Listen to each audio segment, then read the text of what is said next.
আমরা মৌবন প্রতিবারই ইফতারিতে নতুন কিছু সংযোজন করি। তো এবারও আমরা নতুন কিছু সংযোজন করেছি। সেটা তার মধ্যে চিকেন তান্দুরি, তারপরে চিকেন সাজলিক, চিকেন শিক, মাটন শিক, তারপরে হচ্ছে আপনার কোরিয়ান চিলি চিকেন, আরও 2-3টা আইটেম আছে। জি আলহামদুলিল্লাহ, গতবারের থেকে এবার আরও ভালো হচ্ছে ইনশাল্লাহ।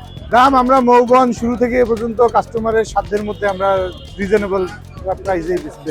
আসলে ইফতার তো লাগে বলে কিনলাম আর কি, ছেলেমেয়েরা খাবে। হ্যাঁ, একটু দাম বেশি না হলেও একটা সাশ্রয় আছে মোটামুটি একটা। হ্যাঁ, যে প্রতি বছরে একবার তো রমজান আসে, রমজানের মাঝে একটু খেতে হয়। এই তো না খেলে কি যায়, সবসময় আসলে তো হয় না। ইফতার খাওয়ার একটা মজা আলাদা অবশ্য রমজান মাসে।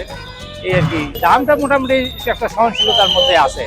হ্যাঁ, এটা বাজারে তো একটু দ্রব্যমূল্যের দাম বেশি হওয়ার কারণে ইফতারের দাম বেশি হবেই, সেখানে এটা একটু স্বাভাবিক।